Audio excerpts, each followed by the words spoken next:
YouTube seems to have a problem connecting, and they'll never let you get away with that beat.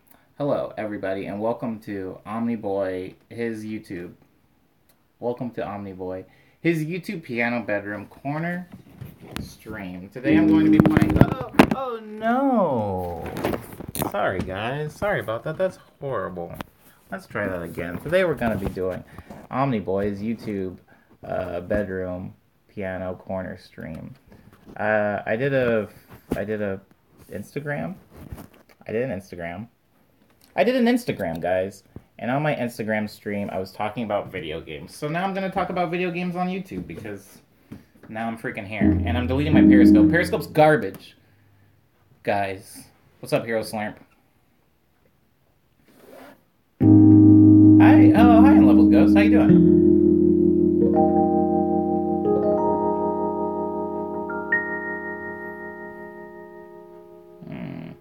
I have no idea how to work the comments on here. They kind of disappear after you say them a little bit. So, I'm sorry.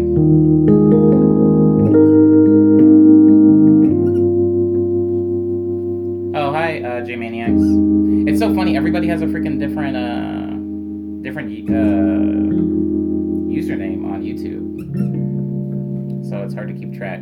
What video games are you talking about, since I'm still an old person when it comes to Insta? No worries. Let's talk about it. I was actually talking about games that have emotional, significance. Are you the actual in love with the ghost? Dear Lord. Dear God. Oh my goodness. Anyways, what was I saying? Are you played Portal? Yeah, I played Portal. They're fine. But what I was talking about... Hi, Bryn the Trash Bin. I was talking about Last of Us. Games that have emotional significance are rare, I feel. And they're not always supposed to be that way. Sometimes games are just supposed to be fun, entertaining. But when I played Last of Us several years ago, I thought, this was an amazing game. It was an amazing game. They're making a sequel of it. Am I excited about the sequel? Am I hyped for the sequel? Not necessarily. And I'll get to that in a minute. But I feel like The Last of Us accomplished something in games that I never knew I wanted until I had it, which was hard humanity. Dealing with people and emotions, dealing with tough decisions is a thing that I feel like, by Thunder, it's a thing that I feel like I have to escape from when I'm playing a game. The cool thing about Mario is Mario never seems to hold a grudge. And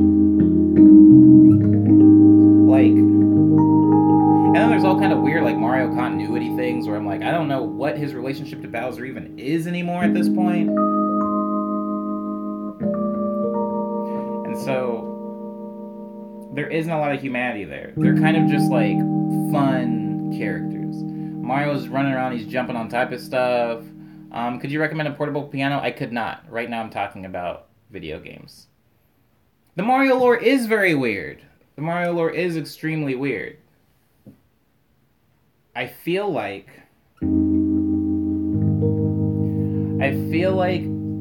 of the main reasons it's weird is because people are grasping at straws for some level of humanity and continuity. And so, anywho, my point is sometimes that's good to be able to do that, to escape out of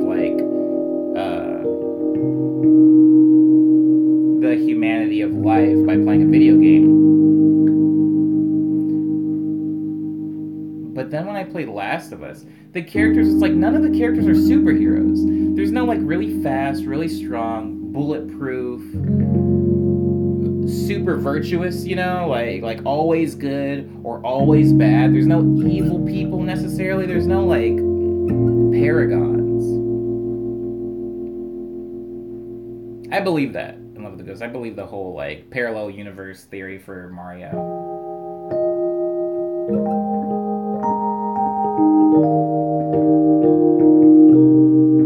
There's sort of continuity they want, privilege, fresh gameplay over lore.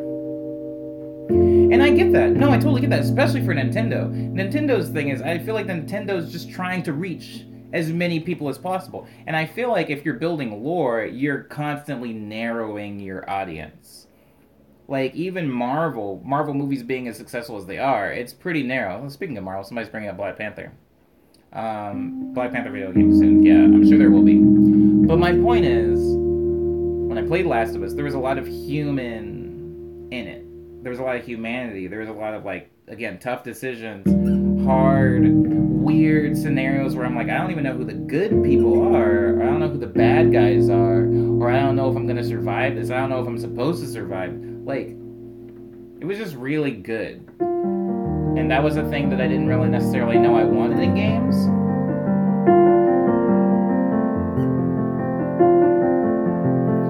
Somebody thinks that The Last of Us gets too much praise. Word up, whatever. Anything can get too much praise, I suppose, Unbay. My point is, they're not making games like that. If you look at it from a standpoint, hi, no one. If you look at it from a standpoint of gameplay, sure, Unbay, if that's what you're looking at in The Last of Us, yeah, a lot of games play that way. I'm talking about the way that game was written. If you can bring up a list of games that are written like Last of Us, I'll admit to me being wrong or whatever. But until you can, I think that Last of Us super earned that praise. But moving on, I feel like that was a thing that I wasn't sure that I was going to like until I had it. And then after I had it, I was like, I want more games like this. I want more games like this. And I just wasn't able to find it. And so, like, they're making a second one. That makes me nervous because anytime I love something and it becomes extended, it makes, I think that's a good reason to get a little nervous. I don't want to have to say, oh, I love Last of Us. Not the second one. I like the first one. Kind of like Mass Effect. A lot of people felt betrayed by the third one, where they were just like, I liked where the story was going, but 3 just was garbage. And now I don't even know if I'm a Mass Effect fan. I don't want to have that dilemma when thinking about Last of Us, because masterpiece of a game. Did the ice cream tub come through today? Probably. It is the cul-de-sac. It's a cinematic experience, so I'm not really talking about the gameplay. It's more of the second. Uh-oh, I missed that comment. I didn't get to read the whole thing. It'll take me a second, but I can certainly find other games. Unbay, that's my point. The fact that it even will take you a second proves my point.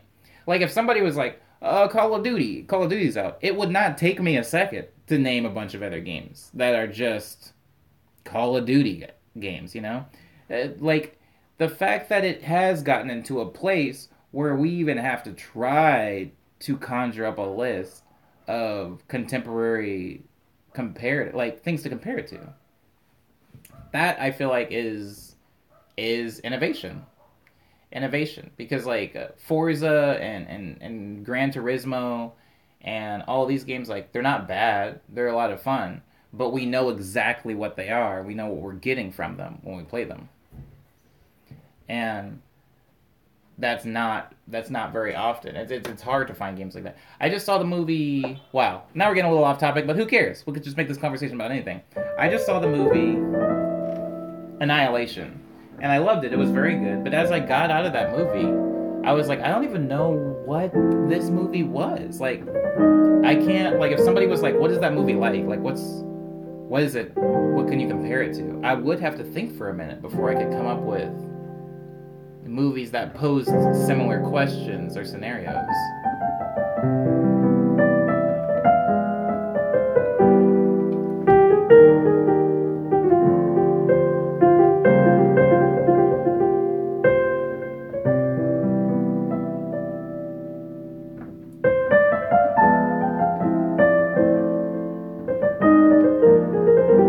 What does WJ mean? Jano?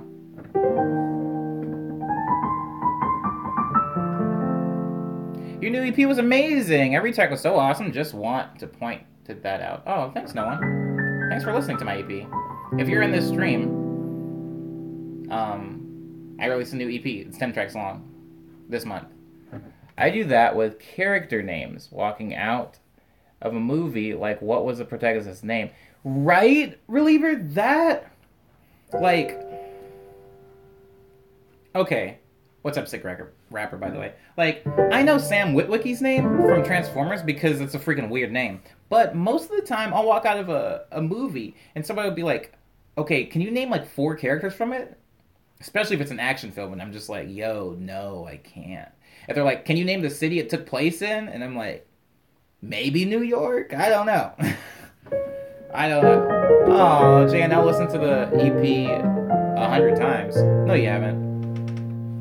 That's an exaggeration. You haven't listened to it 100 times, but since you have listened to it and you've been nice, earlier in the stream you did ask me for a recommendation on a portable keyboard, and I rebuffed your question because I was at the point talking about video games and I didn't want to get sidetracked, but I currently have a Yamaha Reface CP. It is the only portable keyboard that I own, and so I can recommend that. I was just say it's the only portable keyboard that I use on the go, so yeah, it's a pretty good keyboard. And you can put that in your back pocket. Not the keyboard, my piece of advice.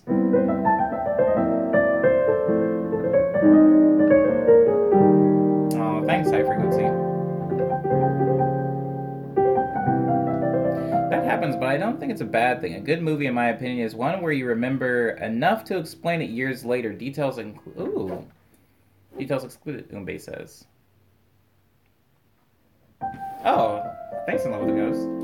I think you have a point. A good movie should be something that you can describe years later. But not to start a debate, I will say there are tons of horrible films that I can describe, and I don't know if that makes them good. I just think that makes them memorable, which are 2 completely different metrics, right? You can remember somebody's face, but that doesn't mean that you found them attractive, you know?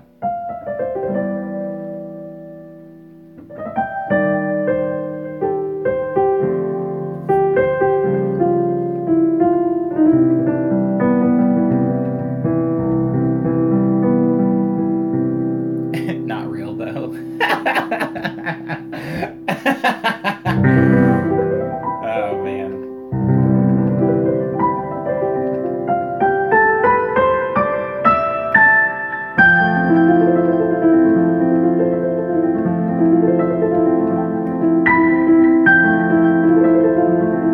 I love your songs, too. Oh, love.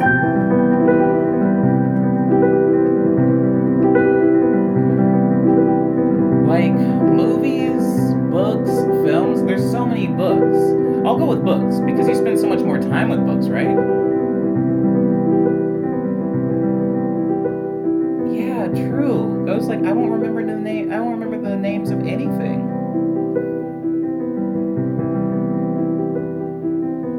So you're right, good stuff has come out of people experimenting. I think, like, there's this book called Let the Right One In. I think it's a Swedish novel about, like, a vampire. It doesn't really matter, but I really, really love this novel. I can't remember one thing from it. And so sometimes I wonder, like, would I even like it now? Like, I'm a different person now, and if I can't remember it, maybe it's not good. I don't know. But I do really like Let the Right One In. It's on my bookshelf, so technically I can read it whenever I want. But right now I'm reading Dracula. I don't know how many people on the stream have read Dracula, if any. But I'm trying to get through that. It's so good so far, by the way. I'm also on your Discord, by the way. Inactive. I don't know if you're talking to me. Because as far as I'm concerned, I don't have a Discord. I don't even really quite know what Discord is. Don't tell me what it is. Don't take that as an opportunity to explain to me what Discord is. I kind of don't care super much right now, but I think it's a thing people chat on. I don't know if it's like voice chat. I don't know if it's like a chat room. I don't know if it's like video chat. I don't know. Ever seen Vampire in Brooklyn? Oh, with Eddie Murphy? Of course I have. I've seen like everything with Eddie Murphy in it. I've also listened to a lot of Eddie Murphy's music. It's good. It's good.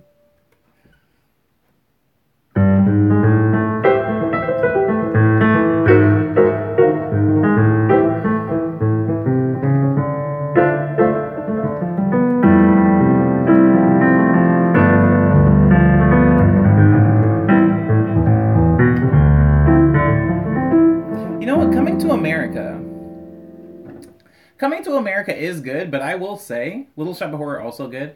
Coming to America is very good, but I rewatched that movie 2 years ago, and some of it really doesn't age well. And when I say age well, I mean like in a some aspects of that movie are incredibly sexist. That the first time I saw that movie, I think I was like 13, loved it, and then I watched it again as an adult, and I was just like, ooh, don't take the lady to see this.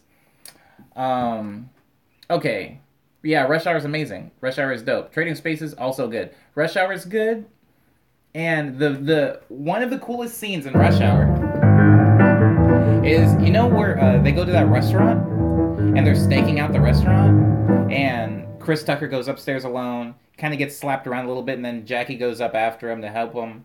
Do you remember this part?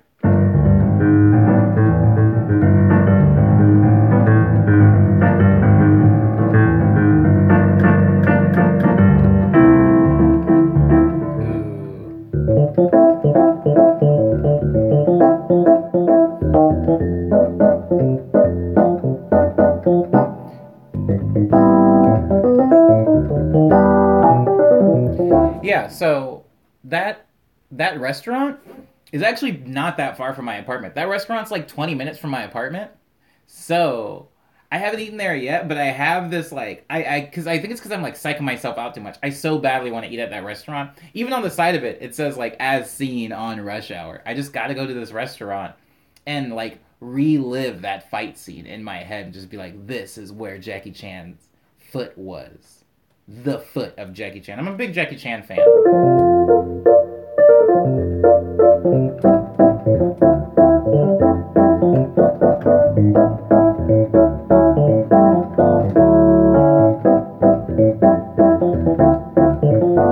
Do they have Pizza Hut there? Yes, they do. Where don't they have Pizza Hut?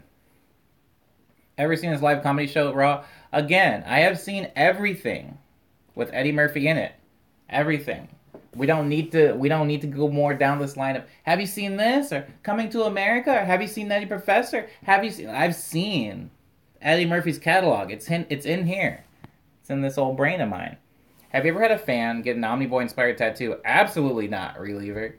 I feel like it would be interesting because I'm so like not tattoo person. I'm not a tattoo person.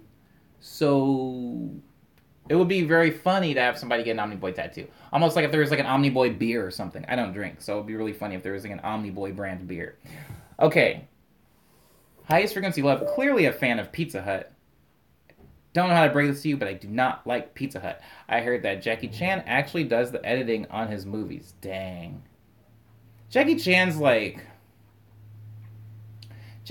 just like one of those dudes, man, that it's almost like your dad. Well, I don't know what your guys' relationships are to your fathers, but my thing with my dad is when you're a kid, when I was a kid, I had a dad, and I looked up to him for everything. I thought he knew everything. I thought he was the strongest man in the world. I thought he was the tallest man in the world. I thought he was the coolest man in the world. And then as I grew older, I realized he wasn't the smartest man in the world. He wasn't the tallest man in the world. He wasn't the strongest man in the world. But I could never grow out of the mentality that he was. So I have this like crazy amount of respect and awe for my father for that reason. Jackie Chan is the same. When I was like 6, 7, I don't know, just a child, and I'm looking at Jackie Chan movies, I'm like, there's nothing he can't do. And he's like doing his own stunts, and he's sliding through like little like tiny spaces, and then at the end of the movies where they always do the blooper reel, and he's getting knocked over, and he's getting stabbed, and he's getting his legs broken, and his ribs cracked, and he's standing back up, like, I was like, this is the closest thing I have to an actual superhero. He's Super Jackie. And so I never will grow out of that mentality. Now I see Jackie Chan in movies or TV shows or whatever, or in interviews, and I just look at him and I'm just like, this guy did so much. He's like, I would love to meet Jackie Chan one day. I don't know how realistic that is. Good evening, Skydoki. Jackie Chan is getting a little old. And so it is plausible to say that Jackie Chan could pass before I get a chance to meet him. But if he doesn't, and I do get to meet him, That's like one of the big ones, dude. Like meeting Jackie Chan. I think that's the only meeting that I think I would maybe freak out a little bit. And when I say freak out, I mean like a very modest freak out. Like maybe like become speechless for a second.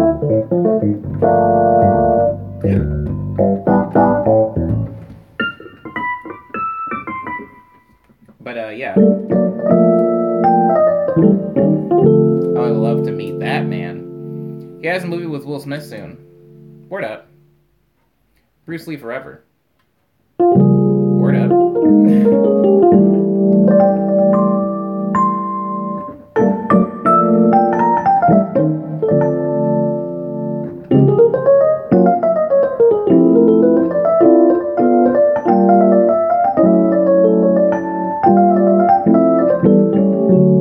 Thank you to Falco for saying something nice about my EP. I worked really hard on it. And the fact that you've even listened to it is dope as heck. I'm not even sure what to say if I meet a celeb. I'm too modest to really say too much. Well, I mean, I don't really care about celebs or celebrities. I just care about the people that influenced my childhood. And Jackie Chan, like going and seeing a Jackie Chan movie and coming out of the theaters feeling like I could wreck anyone. Because, like, there's something about that. Even when you, like, look at, like, Power Rangers or something like that. Like, even when you do that, it's like you come out feeling invincible. You know? You come out feeling like you could beat up anyone. And Jackie Chan, without ever meeting me, or without ever talking to me, or whatever, was able to give me, like, weird, like, crazy confidence as a kid, where I was just like, I can wreck people. I could beat up everyone. Because he's beating up everyone. And the crazy thing about it is, like, Bruce Lee, I don't want to go Bruce Lee versus Jackie Chan. But I will say, Bruce Lee does this thing where he's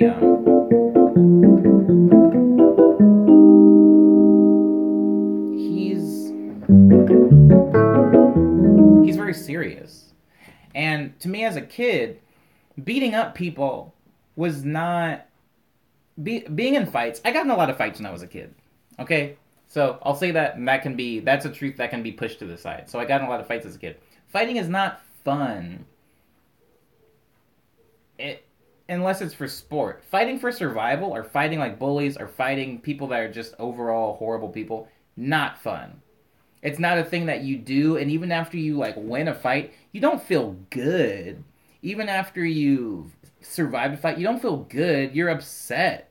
And you carry that with you. And so the cool thing about Jackie Chan, to me as a kid, is he was wrecking people. Like, he is just mollywopping, like, 50 dudes.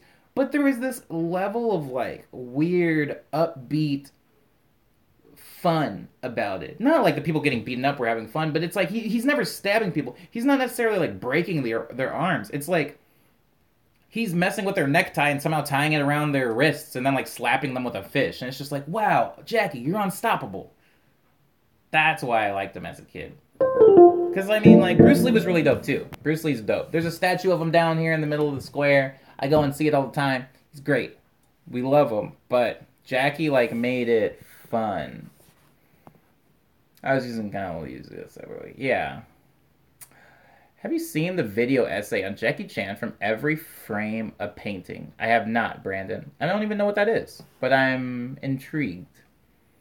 Ever seen The Dragon with Sho'nuff? Yes, I have.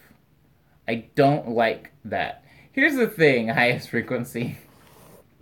Jackie Chan is an OG of choreography. Thank you, Phoenix. Here's what I have to say about The Last Dragon with Sho'nuff and all that stuff.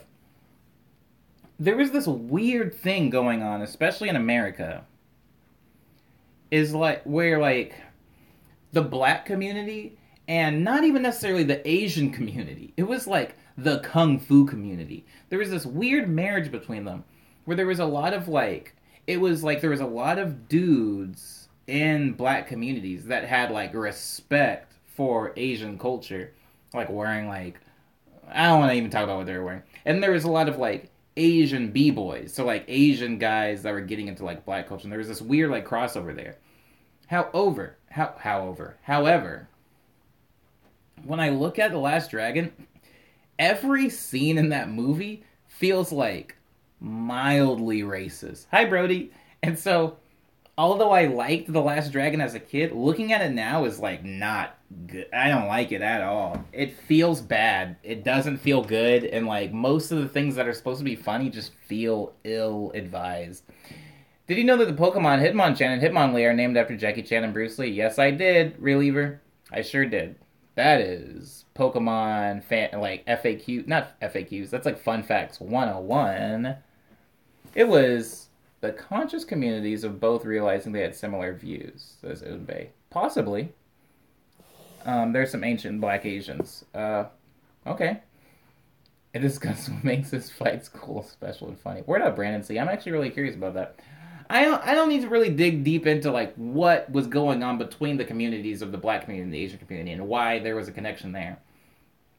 Because as a black man who lives in Northeast, well, if you don't live in LA, what I'm about to say makes no sense and bears no significance. But I live in like South Alhambra, which is like heavily Asian. Like I'm the only black guy on my block, and it's not because all the other people are white. It's like strong Vietnamese, Chinese neighborhood. Not even any like no Korean people, no Japanese people. It's like just those two. LA's great, J&L Productions, but there was a marriage of those two cultures, and there's also a lot of friction between those two cultures, and so I feel I feel like sometimes looking at like kung fu movies, right? There was very little anti-black racism in kung fu movies. But in black movies, there was a lot of weird Asian racism that came especially like in the 80s and 90s. And then Rush Hour came out, which was like, oh man, I love this stream. This is like what I want to talk about. Anyways, Rush Hour came out, which was this very conscious, like, it's like America figured out, okay, there's clearly this weird tension, but mutual respect and adoration in these two communities. So let us take like the golden child of Asian cinema at the time, who was like really breaking in to US, like America or the States media, and take like our most like loud, obnoxious, stereotypically like black from a bad neighborhood, funny, can dance, like every black stereotype and every Asian stereotype, and put them in a movie where they do crack jokes on each other, but it feels like it's coming from a good place. Whereas in the movie Last Dragon, it felt very one-sided and ignorant. In Rush Hour, it's just like fun, and man, that was like the buddy cop comedy that killed me as a kid. Like I loved it. And I still, like, I watched Rush Hour 1. Amazing. I went to go see Rush Hour 2. I was like, oh my god, can't it get any better than this? And then I saw Rush Hour 3 and, and then I stopped caring, I guess, about the Rush Hour franchise. As did the rest of the world. Karate Kid with Jaden, says somebody. What about it?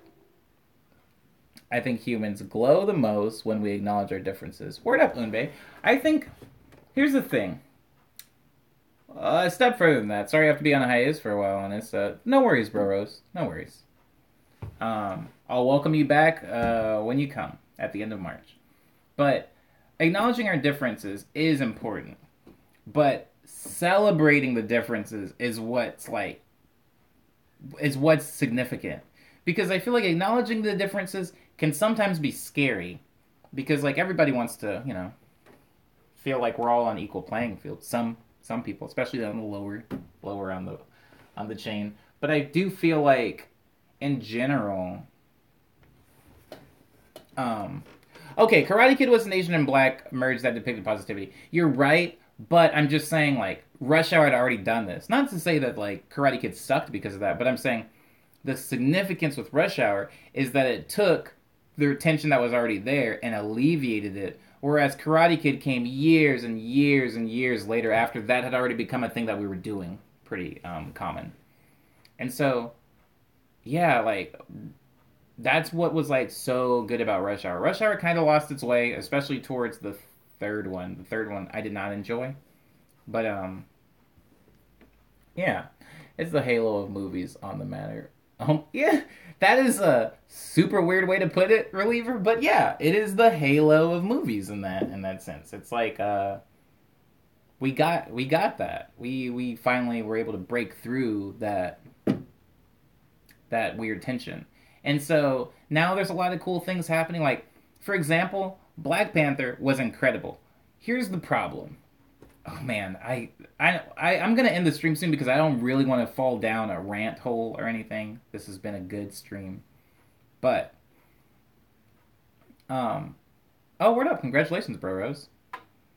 I feel like a lot of people got this weird misplaced saltiness for Black Panther, where they saw Black Panther was getting a lot of hype and a lot of love, and they were like, "Well, this isn't the first black superhero, you know. I'm gonna go watch Blade, the real black super. I'm gonna go watch Spawn. I'm gonna watch Meteor Man, Black Dynamite. We've been had black super, and it's like it's not about being.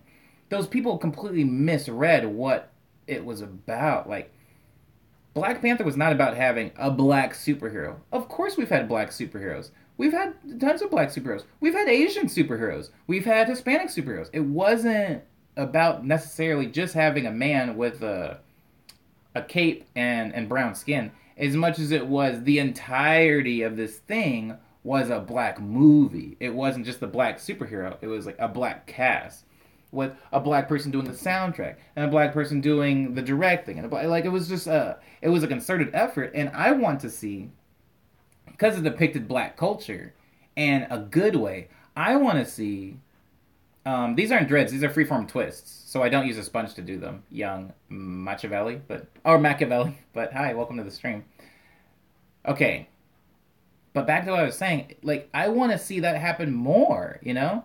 I want to see a movie told from a female perspective that's directed by women, and most of the cast is women, and the people doing the soundtrack are women, and the people in the writer's room. Like, I want to see that because basically, kind of like the Black Dynamite, not Black Dynamite, like the Last Dragon thing, there was this weird caricature of Asian culture being told from a black perspective, which, however different from the white perspective, was still very wrong, two, super offensive, and three, just detrimental to the actual culture, the actual like Asian, especially like Asian American culture. And so when we get and so it's like white people made like Asian movies, they were garbage. Black people made an Asian movie, it was trash. Um, but if we got somebody like behind that was like the whole team, maybe we could do something like that. Oh, word up, Bro Rose. Let me know when you're down in LA if you do end up coming. As someone who looks at and particularly reads a lot of books, it's very hard to write characters who the writer is not familiar with. Yes. Oh my God. Okay. Unbe. Yeah. And this is a difficulty. I'm gonna be honest. I want good movies first. I don't think we should focus on who is making the movie as just a label, women, black, gay, etc. But if they are good too, otherwise it's just not good. Okay. I don't want to go down this rabbit hole, but I'm gonna dip my toe in a little bit. In a way, Phoenix, you are right. Good movies, good, right? A good movie matters, regardless of who made it. This is true. This is absolutely true. Is it impossible for a a movie to be told from a female's perspective if it's written by men and directed by men? No, I don't think that movie is by default bad. You're slightly not misunderstanding what I'm saying. I'm not saying that just because a movie is about children, it should be directed by children. I'm not saying that just because J.K. Rowling wrote Harry Potter, the main character should be a 30-something-year-old woman. I'm not saying that. However, I'm saying I want to see more people that actually know what they're writing about, write about it. Now, if you're a 30-year-old woman and you're writing about a boy wizard, which J.K. Rowling did, write about a wizard. Don't write about a 14-year-old boy. And when you're reading Harry Potter, at no point in the Harry Potter books do I look at and I read what he's doing and go, oh yeah, same. Yeah, I know what that's like. She never dips into like what it's like to be a 14-year-old boy and like going through puberty. She never really dips into the experience of a teenage boy in Harry Potter as much as she dips into the experience of being a teenage wizard, which none of us can relate to. So Harry Potter still is good and it's enjoyable because it's not fraught with a lot of inaccuracies. It's with some, but not with a lot of inaccuracies that would come from somebody trying to tell a story from a perspective they've never experienced. So the thing is, I feel like I'm not saying that no longer should we have. Yeah, okay, so you get it, Phoenix. So what's a good? There's just tons of movies where the experience of the individual is not at the forefront of the film. But I do feel like if that is going to be the thing, an example, when The Last Dragon really brought in a lot of Asian cultural things and it was made by black people, it was horrible and very offensive to those people. In the same way that when a director comes in and starts to direct a movie and making a movie about the black experience, they just don't know what they're writing about. However, somebody writes if like some like old white lady writes a movie about being I don't know, like an Asian gay dude in San Diego, the story better not focus on what it's like to be Asian and what it's like to be gay in San Diego, and unless she's got crazy consultants of like people telling her, "Yo, this is what it's like. Maybe put this in there." It's just about knowledge, about being in the know. And when you see those movies, that you can tell a difference. When I read a Jerry Spinelli novel and he talks about being a teenage boy, I'm like, this guy knows what it's like to be a teenage boy and be in this situation. I felt that. Reading Harry Potter, no, completely different. It's not the same. And so, yeah, I feel like I've over-explained a little bit at this point because you said you understood a while ago, but yeah, you get it. Um, but yeah, I'm excited for that. I'm excited for human stories to be told because obviously human stories are pretty rare unless it's an indie film. Highest Frequency Love says it's hard not to offend people nowadays. Oh, wait, sorry. I've missed it. It's hard not to offend people nowadays. So many variables and different types of people in all these categories, it's hard. Well, here's the thing. Highest Frequency Love. That's an interesting point you're making. However, it's not nowadays, okay? I don't want to belabor this point, but it's not like people all of a sudden started being offended by things. I want to make that very clear. It's not like black people all of a sudden started getting offended by racism. Women didn't all of a sudden get offended by sexist things. The only difference is now, one, people are fed up and people want to see change, and two, people have seen that being fed up can get you change. Like if you're outspoken, you can find change. And so it's not even necessarily like all of a sudden people have become sensitive. It's more like all of a sudden people have stopped putting up with things that normally they would be forced to put up with. Yeah, exactly. Umbe, people have the chance to voice things, which is a double-edged sword. Sometimes it's not a good thing that anyone can be outspoken, and sometimes it's really a good thing, and it's actually affecting change. But I honestly don't think that people should never be yeah. Yeah, exactly. In Love with the Ghost, exactly. It's like that, like that's helped so much. All of like the takedowns, regardless on your views of it, or if you think it's like a witch hunt or anything like that. Like these are things that are kind of important, and they're things that were not being addressed beforehand, and I'm glad that they are now. So yeah, it's good that they're talking more about it. You get it. You get the point. There was something else I was going to talk about, and then I got stuck on that. Oh, young Machiavelli says they're dipped your toes in vaporwave. Yes, I have dipped my toes in it, and I didn't like the water, so I left immediately. But yeah, I know what it is, but it's not necessarily for me. for reasons that maybe I can get into in a different stream, but not this one.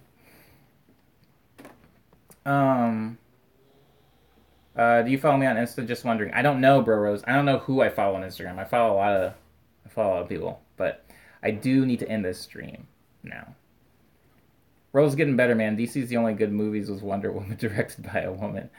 Yo, Phoenix, you ain't lying. You ain't lying. DC's thrown out a lot of trashy trash, but Wonder Woman wasn't one of them. So I'll leave you guys with this.